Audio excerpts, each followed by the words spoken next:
Sa inyo pong lahat, mga kaibigan, isa pong magandang araw at magandang gabi sa inyong lahat. Kasama na po sa aking pagbati ang ating mga kaibigan sa iba't ibang panig ng daigdig, na naroon sa iba't ibang panig ng daigdig. Ayan, maraming salamat sa ating Diyos sa hapong ito o sa tanghaling ito dito sa Pilipinas dahil tayo po ay nabigyan muli ng pagkakataon na makapagbasa ng salita ng ating Panginoon. At tayo po ay magpapatuloy sa ating Bible reading. Ngayong araw po ay pang day 60 na po natin. Praise God, praise the Lord. Dahil halos nakakadalawang buwan na po tayo sa pagbabasa ng ating paboritong basahin, kundi ang salita ng ating Panginoon. Walang iba kundi ang salita ng ating Diyos. At mga kaibigan, muli po ay samahan niyo po ako, sabayan niyo po ako sa ating gagawin ngayong oras na ito. Buksan po natin ang ating mga Biblia sa aklat po ng pangalawang Samuel chapter 21. Ituloy-tuloy na po natin habang tahimik pa po ang paligid dito dahil talaga naman sa bawat araw ay iba-iba pong ingay ang ating maririnig. At sisimulan ko na ito mga kaibigan. Ang title po ng chapter 21, ang pagkamatay ng mga apo ni Saul. Ulitin ko po, tayo po ay nasa pangalawang Samuel chapter 21. Excuse po. Simulan ko na mga kaibigan ha. Sabi po dito sa chapter 21, sa panahon ng paghahari ni Haring David, 3 taong sunod-sunod na nagkaroon ng tagutom. Kahit sumangguni siya kay Yahweh, ito ang tugon sa kanya. Maraming buhay na inutang si Saul at ang kanyang sambahayan sapagkat ipinapatay niya ang mga Gabaonita. Ang mga Gabaonita ay hindi buhat sa lipi ng Israel. Sila'y mga lahi ng mga Amoreyo na pinangako ang ililigtas ng mga Israelita, ngunit sila'y sinikap lipulin ni Saul dahil sa pagmamalasakit nito sa mga taga-Israel at Juda.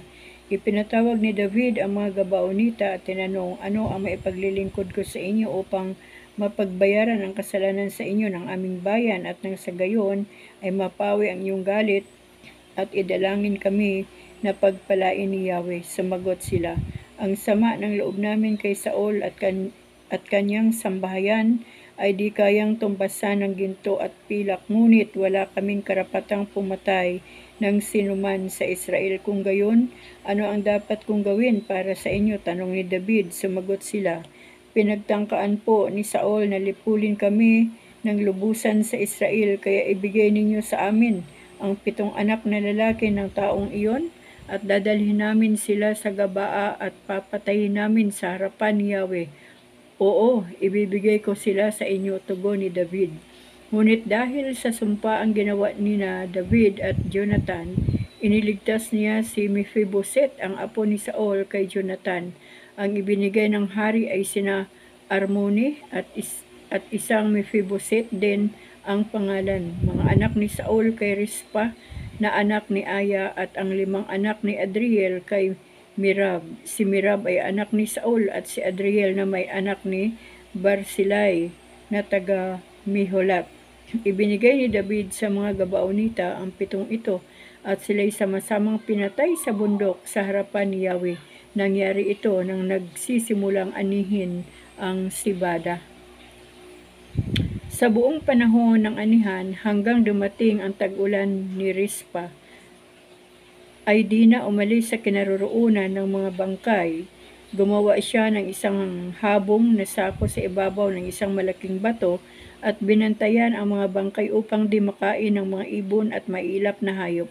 Nang mabalitaan ito ni David, ipinakuha niya ang labi ni Saul at ni Jonathan sa mga pinuno ng Habis Galaad. Ninakaw ng mga ito ang bangkay ni Saul at Jonathan sa Bitsan na ibinitin doon ng mga Filisteo noong araw na sila'y mapatay sa Gilboa. Ipinakuha nga niya ang mga labi ni Saul at Jonathan at isinama sa mga labi ng 7 pinatay sa bundok. Pagkatapos, dinala nila ito sa libingan ng kanyang amang si Ses sa lupain ni Benjamin sa Sila. Ang lahat ng iniutos ng hari ay natupad at mula noon, dininig ni Yahweh ang kanilang dalangin para sa bansa. iniligtas ni Abisai si David. Dumating ang araw ng digmaan uli ang mga Filisteo at mga Israelita. Sa labanang ito, pinangunahan ni David ang kanyang mga kawal, ngunit siya nang hina, gayak siyang papatayin ni Isbibenob, isang higanting mula sa lahi ng mga Rephaim. Ang ulo ng kanyang sibat ay may 3.5 kilo ang bigat at may dala pa siyang isang bagong espada. Ngunit tinulungan ni Abisai na anak ni Sarvia si David at pinatay ang higanting Filisteo. Mula noon, pinasumpa nila si David na hindi na siya muling sasama sa pakikibaka sa pangamba nilang maglaho ang tanglaw ng Israel. Pinuksa ang mga higante, hindi nagtagad, at naglaban na naman ang mga Israelita at ang mga Filisteo. Ito'y nangyari naman sa Gob at doon napatay si Sibakay na Husatita. Si Saf, isa ring higanting mula sa lipi ng mga Rephaim, sa isa pang labanan sa Gob laban sa mga Filisteo, napatay naman ni Elhanan, anak ni Jair, na taga Bethlehem, si Gulayat na Geteo. Ang hawakan ng sibat nito'y sinlaki ng tahilan ng Habihan. Sa isa namang labanan sa Gat, may sumipot doong isang higante na 24 ang daliri, tig-6 bawat pa at kamay. Ito'y buhat din sa Rafa at naghamon ng mga Israelita. Napatay naman ito ni Jonathan na pamangkin ni David sa kanyang kapatid na si Simea. Ang lahat ng higanting ito buhat sa lipi ng mga Rephaim ay nasawi sa mga kamay ng mga tauhan ni David. Chapter 22, ang awit ni David sa pagliligtas. Ito ang inawit ni David bilang pagpupuri kay Yahweh dahil siya iniligtas nito sa kapangyarihan ni Saul at ng kanyang mga kaaway. Si Yahweh ang batong kublihan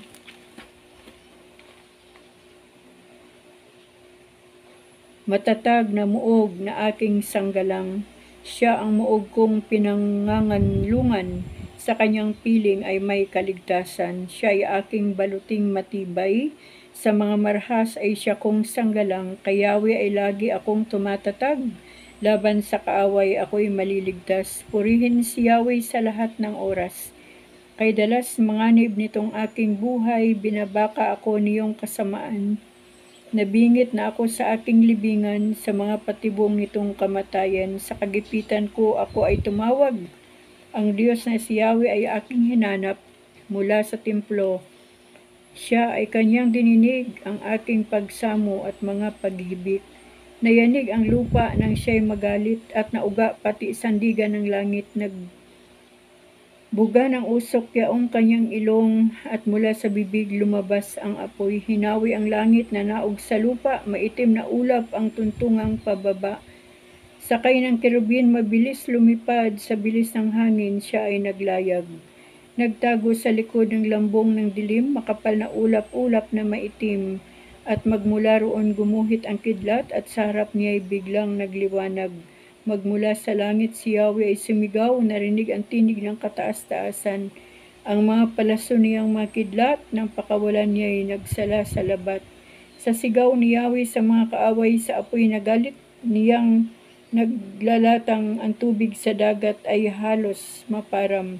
Pundasyon ng mundo manday lumilitaw mula sa ilalim ng tubig sa dagat. Iniahon ako't kanyang iniligtas.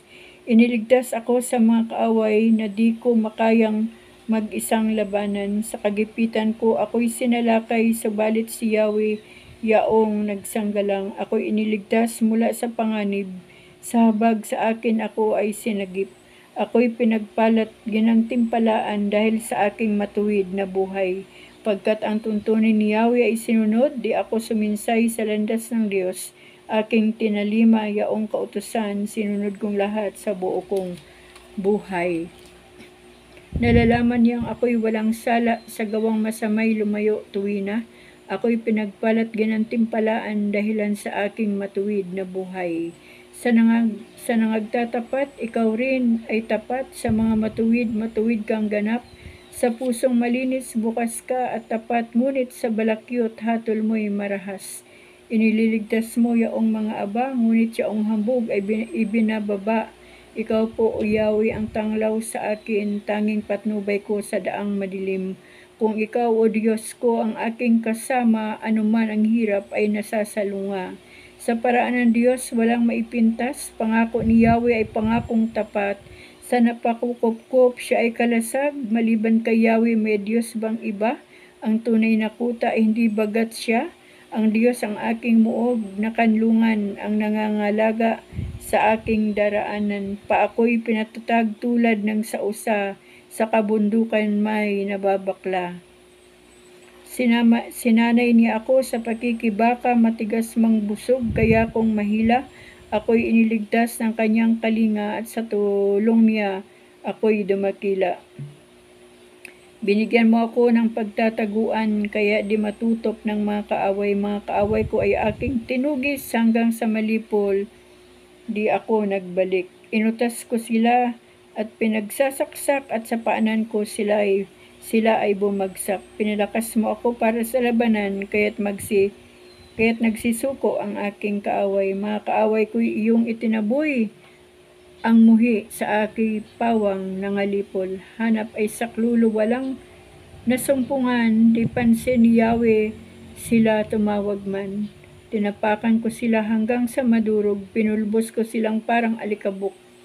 Sa mga lansangan putik ang inabot, sa naghihimagsik ako'y iniligtas, sa maraming bansay na mahalang ganap, at marami pang ibang sumukot na bihag.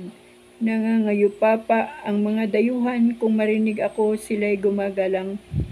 Sa laki ng takot ay naglalabasan sa kanilang kutang pinagtataguan. Nabubuhay ang Diyos, kuta kong matibay, purihin si Yahweh aking kaligtasan. Nilulupig niya ang aking kalaban at pinasusuko sa aking paanan. Iniligtas ako sa aking kaaway, ako inilayo sa sumasalakay, sa taong marahas ipinagsanggalang. Sa lahat ng bansa kita'y pupurihin, ang karangalan mo'y aking aawitin, pinagkaloobang magtagumpay lagi, ang abang lingkod mong hinirang na hari. Hindi mo binayaan ang iyong pinili na si Haring David at ang kanyang lahi. Napakahaba po ng awit ni Haring David. Dito na po tayo sa chapter 23, huling pangungusap ni David. Narito ang mga huling pangungusap ni David. Tunay na pangungusap ni David na anak ni Jesse. Salita ng lalaking pinadakila ng kataas-taasang Diyos, ang prinsiping hirang ng Diyos ni Jacob, ang naging matamis na tinig ng Israel, nangusap sa pamagitan ko ang Espiritu ni Yahweh, ang salita niya ay nasa aking mga labi. Ito ang salita ng Diyos ng Israel. Ganito ang sinabi niya sa akin. Ang haring namamahalang may katarungan at namumunog may pagkatakot sa Diyos ay tulad ng araw sa bukang liwayway, parang araw na sumisikat kung umagang walang ulap at nagpapakislap sa dahon ng damo pagkalipas ng ulan. Gayon, pagpapalain ng Diyos ang aking sambahayan dahil sa aming tipan na panghabang panahon, kasunduang mananatili magpakailanman. Siya ang magbigay sa akin ng tagumpay. Ano pa ang dapat kong hangarin? Ngunit ang mga walang takot sa Diyos ay matutulad sa mga tinik na itinatapon, walang mga hasdumampot sa kanila, at upang sila'y tipunin, kailangan ang kasangkapang bakal. Pag natipon, sila'y tutupukin. Mga magigiting na kawal ni David. Narito ang mga bayaning kasama ni David. Ang unay si Yoseb Bisivet na taga Takimon. Siya ang pinuno ng mga 3 sa isang labanan. Nakapatay sila ng 800 kalaban sa pamagitan ng kanyang sibat.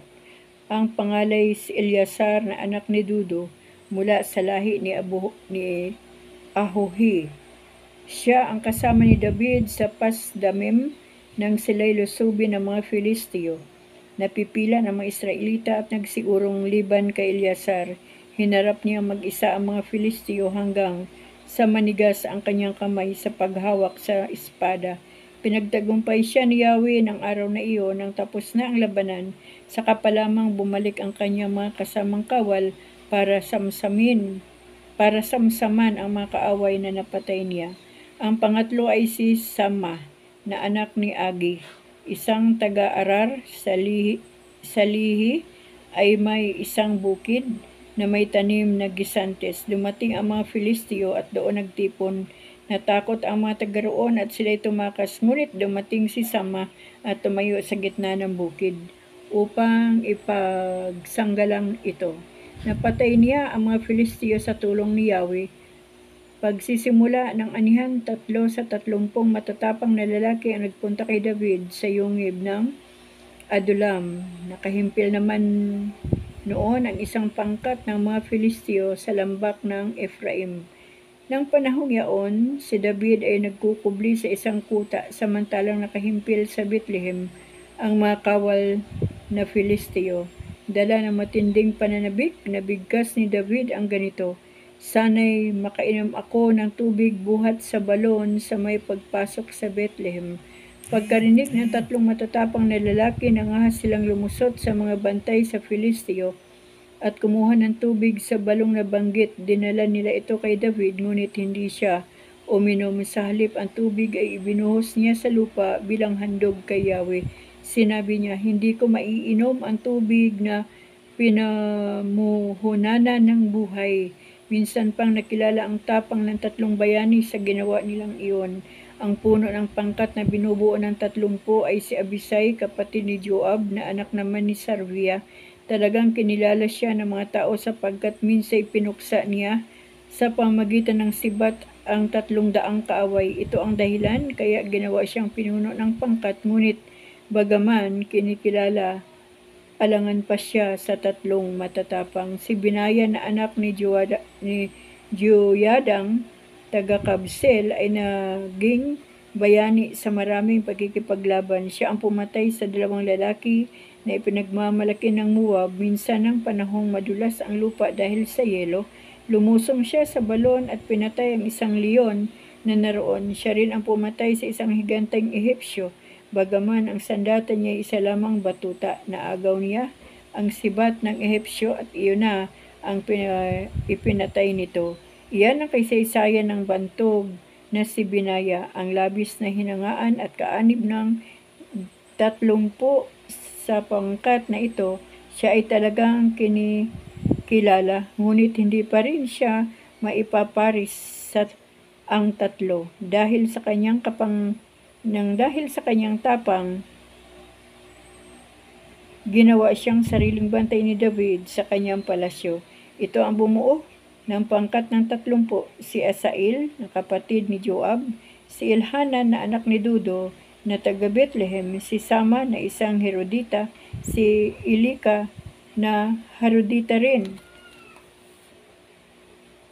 si Hilis na isang Pilisyo, si Ira na anak ni Ikis na taga Tikua, si Abieser na taga Anatot, si Mebunai na taga Husa, si Salmon na taga Aho, si Maharay na taga Nitufa, si Hilib anak ni Baana, taga Nitufa rin, si Itay anak ni Ribay na taga Gabaa sa lupain ng Benjamin, si Binaya na taga Piraton, si Hiday na buhat sa mabanging dako ng Gaas, si Abi Albo na taga Araba, si Asmavet na taga Buhurim, si Eliaba na taga Saalbon, si Jasen na taga Gemso, si Jonathan anak ni Sama taga Ararsi, Ahiam anak ni Sarar taga Arar din, si Elifilit anak ni Hasbay taga Maaka, si Eliam na anak ni Ahitofel na taga Gilo, si Hisray na taga Carmelo, si Paari na taga Arab, si Igal na anak ni Nathan taga Suba, si Bani na mula sa Gad, si Silik na taga Amon, si Naharay na taga Birot, tagapagdala ng baluti ni Joab na anak ni Sarvia, si Naira at Jarib na taga Hater, at si Orias na Hitiyo, 37 lahat. Ayan mga kaibigan, ang hirap basahin ng kanilang mga pangalan. Andito na po tayo sa last chapter ng pangalawang Samuel, chapter 24. Ipinabilang ni David ang tao sa Israel at Juda. Dumating ang panahong nagalit na muli sa Israel si Yahweh. Ginamit niya si David upang sila'y parusahan, wika niya. Itala mo ang lahat ng mga Israelita at taga-Juda, kaya't inutusan ni David si Joab at lahat ng namumuno sa hukbo niya. Gawin ninyo ang talaan ng bawat lipi ng Israel mula sa Dan hanggang Beersheba at dalhin ninyo agad sa akin. Sumagot si Joab, sana'y loobin ni Yahweh na paramihin ng 100 ibayo ang mamamayan at sana'y makita ninyo ang katuparan nito. Bakit pa naman ninyo na naising itala pa ang mga mamamayan?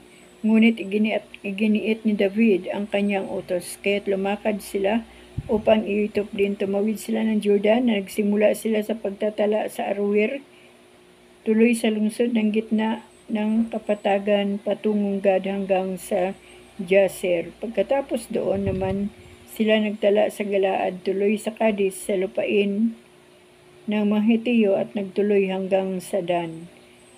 Mula roon nagpunta sila sa Sidon at nagpatuloy hanggang sa sumapit sila sa nakukutaang lungsod ng Tiro. Nilibot nila ang lahat ng bayan ng mga Hebeyo at Kananiyo at nagtapos sila sa Beersheba,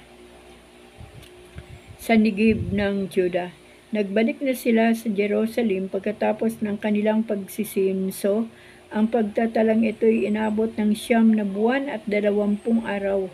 Iniulat ni Joab sa hari ang kabuuan ng lahat ng mga lalaking maaring maglingkod sa hukbo sa Israel ay 800,000 at sa Juda naman ay 500,000.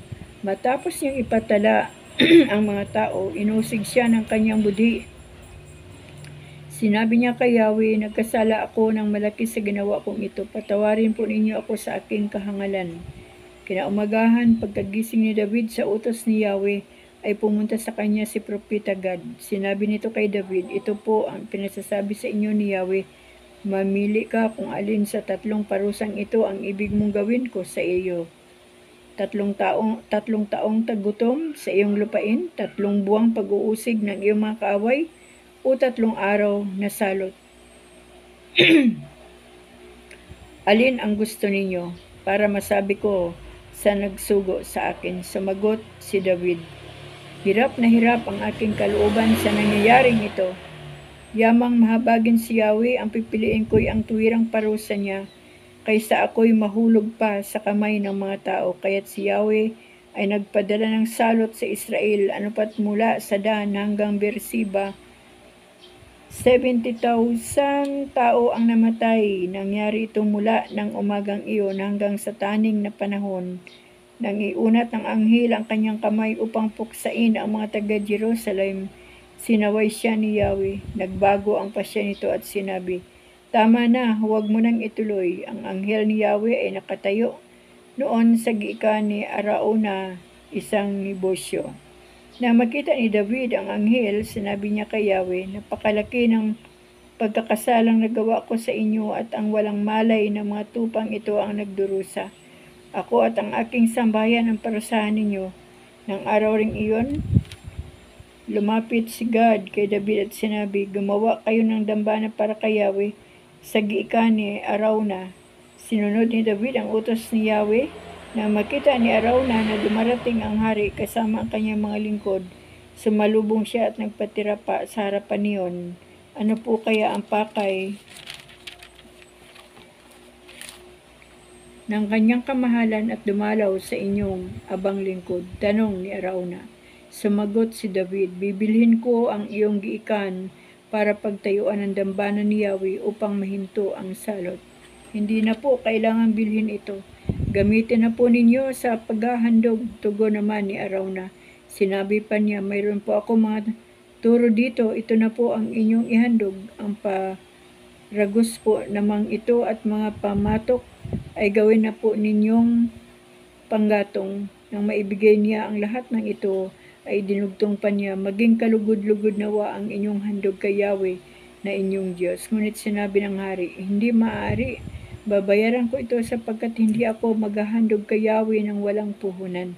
Kaya't binayaran ni David ang giikang iyon at ang mga turo sa halagang 50 siklong pilak. Gumawa nga siya ng dambana at nagdala roon ng handog na susunugin at handog pangkapayapaan. Ang dalangin ni David para sa bansa ay dininig ni Yahweh na tumigil na ang salot. Purihin po ang ating Diyos, mga kaibigan, sa oras na ito. Talaga pong ang buhay po talaga ng mga Israelita ay nakasalalay lamang sa ating Diyos, at kung ano po ang ginagawa ng kanilang leader o kasalanan ng kanilang leader ay talagang hindi po pinapalagpas ni Yahweh, kundi talagang gagawa at gagawa ang Panginoong Diyos ng parusa upang matuto po ang mga Israelita. At sa pamagitan po ni Haring David, talaga pong aminado rin naman siya sa kanyang mga ginawang mali o kasalanan sa harapan ng Diyos. Kahit man aminado pa sa kasalanan ay talagang meron pa rin parusa, Kaya sa buhay po natin, sa panahon naman natin ngayon, mga kaibigan, hindi pa rin po nalalayo sa buhay ng mga Israelita sa panahon ni Haring David, sa panahon ni Moises, ni Aaron, sa buhay ng mga leader na tinawag ng Panginoon sa pangkat ng mga Israelita at sa mga karatig lahi. Talagang ang Diyos po ay nagpaparusa. Kaya sa panahon po natin ngayon bilang mga Pilipino naman, yan, lahing Pilipino, talagang nagpapatuloy po yung palo ng ating Panginoon na kapag tayo po ay nagkasala, yan, ay talaga pong merong consequences. Kung ano po ang ating itinatanim, ayun din po ang ating aanihin. Kaya nga po, lagi na lang po nating pagsumikapan na gumawa ng mabuti upang sa ganon, ang aanihin din po natin ay mabuti. Ngunit kung hindi po mabuti ang ating itatanim, ay talaga pong hindi rin mabuti ang ating aanihin. Hindi po yan agad-agad, mga kaibigan, mangyayari, kundi maghihintay po tayo ng mahaba-habang panahon. Kung minsan siguro ay tinitimbang-timbang pa ng Panginoon kung gaano kabigat ang kanyang igagawad na parusa sa nagkasala, di po ba? Kasi ang karma daw ay, sabi pag nababasa natin sa social media, the karma is real at talagang mabilis na daw po. Pero hindi naman po, para sa akin ay hindi naman po. Sa mga experience ko po ay talagang tinitimbang-timbang lang ng Panginoon ang ating nagawang kasalanan, kasi depende po yan sa kalakasan na kanyang ibibigay sa atin upang makayanan po niya yung mga parusa na kanyang igagawad o palo. Bakit tayo napaparusahan? Bakit tayo napapalo bilang mga anak ng Diyos? Upang tayo po ay matuto, upang tayo po ay magpakatino, bumait bilang mga tunay na anak ng Diyos na nagsasabing, ako ay born again, ako ay tunay na anak ng Diyos, ako ay Kristiyano. Si Haring David man ay pagkahaba-haba ng kanyang awit sa Panginoon, at talagang nakita ko po yung kanyang puso, yung pagpapakumbaba niya sa Diyos, at nakita ko rin po yung bawat pagkakasala niya at pagkakamali ay aminado siya sa harapan ng Panginoon. So yun lang po ang nais ng Diyos na makita sa buhay natin, yung matuto po tayo magpakumbaba at umamin ng ating ginawang pagkakasala o kamalian, upang sa ganon, ang Diyos naman po, kahit man may palo na igagawad sa buhay ng kanyang mga anak, ito po ay depende rin sa kalakasan na ibinigay ng Diyos sa buhay ng isang tao. Dahil kung higit pa sa kalakasan na binigay ng Diyos yung parusa, ay baka hindi po natin kayanin. kumbaga yung mga palo, imbis na sinturon lang, baka naman bakal o kahoy ang gagamitin sa atin at hindi po natin kaya yon. At alam po yan ng ating Diyos kung ano lang ang ating kakayanin na kanyang mga kalabit, kanyang mga tapik, o kanyang mga parusa. Kaya mga kaibigan, dito na naman po magtatapos ang ating Bible reading. Purihin ang Panginoon. Tapos na po natin ang unang Samuel, ang pangalawang Samuel. Grabe po nasa page 300 na po tayo mula po sa page 1 sa panahon po ng Genesis. Tayo po ngayon ay nasa panahon na ni Samuel. At bukas po, loobin ng Panginoon ay makapagsimula na po tayo sa ang unang aklat ng mga hari. Yan. Kaya mga kaibigan, salamat sa ating Diyos dahil siya po napakabuti sa ating mga buhay. Salamat din po sa inyong lahat mga kaibigan na talagang alam ko po na meron po talagang nagikinig ng salita ng Diyos na aking binabasa dito po sa Biblia. Kaya maraming salamat po sa inyo. Pagpalain po kayong lahat ng ating Panginoon. Pagpalain po tayong lahat ng ating Diyos. At maging matibay po ang ating pananalig kay Kristo na kahit anuman ang sitwasyon ay hindi po tayo patitinag. Bakit? Kasi alam po natin na kasama natin ang Panginoon habang tayo po ay namumuhay gamit ang ating pananampalataya sa ating Diyos. Kaya muli, hanggang dito po na naman magtatapos ang ating pagbabasa ng salita ng Diyos. Itong ating video ay dito po muna magtatapos mga kaibigan. At lagi po kayong ingatan ng ating Panginoon at patuloy po tayong pagpalain ng ating Diyos sa pangalan po ng ating Panginoong Hesus. Amen.